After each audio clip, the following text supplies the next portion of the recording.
મને જેલમાંથી બહાર કાઢો, રોકાણકારોના તમામ પૈસા પરત કરીશ. ભૂપેન્દ્રસિંહ ઝાલા. ભૂપેન્દ્ર ઝાલા વકીલે કોર્ટમાં આપી ખાતરી. જામીન અપાશે તો નાણાં સમયસર મળતા થઈ જશે. રાજ્યમાં નાણાકીય સ્થિરતા માટે જામીન જરૂર. વકીલ. સરકારે એકાઉન્ટ બ્લોક કરતા પૈસા મળતા બંધ થયા. ફરિયાદ પહેલા રોકાણકારોને પૈસા ન મળ્યા હોય તેવું બન્યું નથી. 6,000 કરોડથી આંકડો ઘટી 172 કરોડ પર આવ્યો.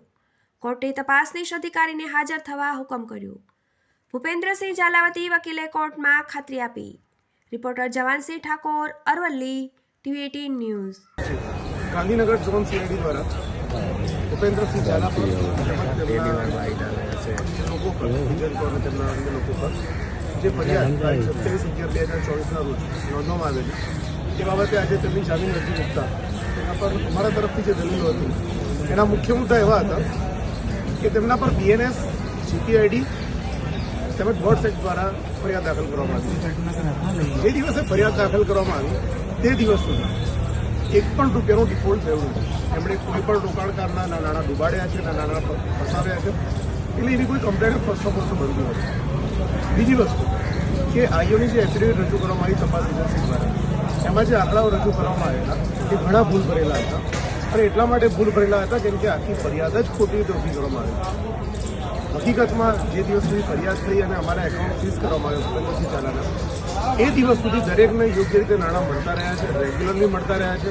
એટલે કોઈ પણ એવી ફરિયાદ નથી બનતી કે જેની અંદર ચીટિંગ થયું હોય, ફ્રોડ થયું હોય, કોઈ ફરિયાદ બનતી નથી.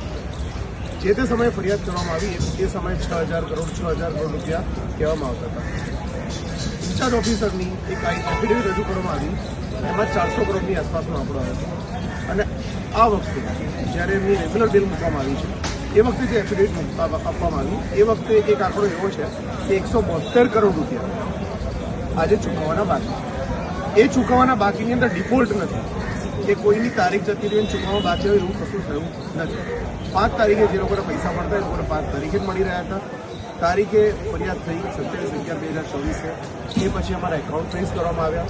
આ તમામ સંજોગોની અંદર એક ફાઇનાન્શિયલ ક્રાઇસિસ, ઇકોનોમિકલ શોક ઊભો કરવામાં આવ્યો છે, જેના કારણે જે રોકાણકારોએ 11,232 રોકાણકારો ઇન્ચાર્જ ઓફિસરની એફિડેવિટમાં છે. આટલા બધા રોકાણકારોએ જે રોકાણ અમારા પર ભરોસો કરી, ભૂપેન્દ્રસિંહ ઝાલા પર ભરોસો કરી અને જે રોકાણ કર્યું તેમાંથી એક પણ નાણું નહોતું લીધેલું, પણ છતાં પણ એવું કહેવામાં આવ્યું છે કે 172 કરોડ રૂપિયા આજે લોકોના ફસાયેલા છે. આંકડો 6,000 કરોડથી 400, 400થી 372, ત્યાંથી 172 પર આવ્યો છે અને હજુ પણ ઇન્ચાર્જ ઓફિસર પાસે એવા પુરાવા નથી કે એને પેમેન્ટમાં ડિફોલ્ટ થયું.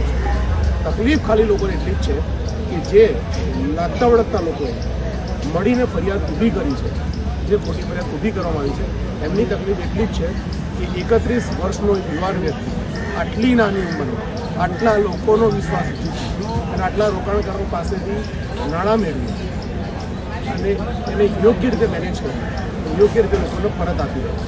માત્ર આટલી તકલીફ છે, બીજી કોઈ તકલીફ નથી. એક વસ્તુ એ પણ સામે આવેલી છે કે જીપીઆઈડી એક્ટ પ્રમાણે ગુનો નોંધાયો. એમાં જોગવાઈ મુજબ સરકાર અત્યારે જે સંપત્તિ જપ્ત કરી છે અથવા તો જે સંપત્તિ છે તે વેચીને નાણાં પરત આપવાની વાત કરી છે. આપના તરફથી કોર્ટમાં મહત્વની એ પણ મૂકવામાં આવ્યું છે કે તમે પૈસા આપવા માટે તૈયાર છો. જો એકાઉન્ટ ફ્રીઝ કરવામાં જે આવેલા છે તેને છોડવામાં આવે અથવા તો પછી તેને જામીન કરવામાં આવે છે, એ સમગ્ર શું? સૌથી પહેલાં જોઈએ તો જીપીઆઈડીની સેક્શન 3 જેના મુજબ આ ગુનો નોંધવામાં આવ્યો છે એમાં એવી રીતે વર્ણન છે સેક્શન 3નું કે કોઈ પણ કંપની એ કોઈ પેમેન્ટ, કોઈ પણ રોકાણકારનું પેમેન્ટ ડિફોલ્ટ કરે છે અથવા રીપેમેન્ટ ડિફોલ્ટ કરે છે તો અને તો એ જ સંજોગોની અંદર ફરિયાદ દાખલ થઈ શકે જીપીઆઈડીના સેક્શન્સની અંદર. પરંતુ આવા કોઈ પણ સેક્શન્સમાં જે ઉલ્લેખ કરવામાં આવે છે કોઈ પણ ઘટના બની નથી. એનું કારણ છે કે મેં કીધું એ પ્રમાણે ફરિયાદ દાખલ થઈ, ખાતા સીઝ કરવામાં આવ્યા, ત્યાં સુધી કોઈ પણ પેમેન્ટ ડિફોલ્ટ થયા નથી. પેમેન્ટ ડિફોલ્ટ થાય એટલા માટે ખાતા ફ્રીઝ કરવામાં આવ્યા.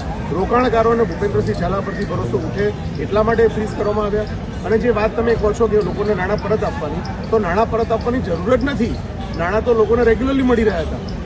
એકાઉન્ટ ફ્રીઝ કરવા, પછી એમાંથી નાણાં આપવાનો પ્રોસિજર કરવી અને આ જે વાત કરી રહ્યા છે કોણે કરી કે મારા ધ્યાનમાં નથી, પણ જેણે પણ કરી હોય એના માટે પણ એક કાયદાકીય પ્રક્રિયા છે જેનું પાલન દરેકે કરવાનું રહેશે.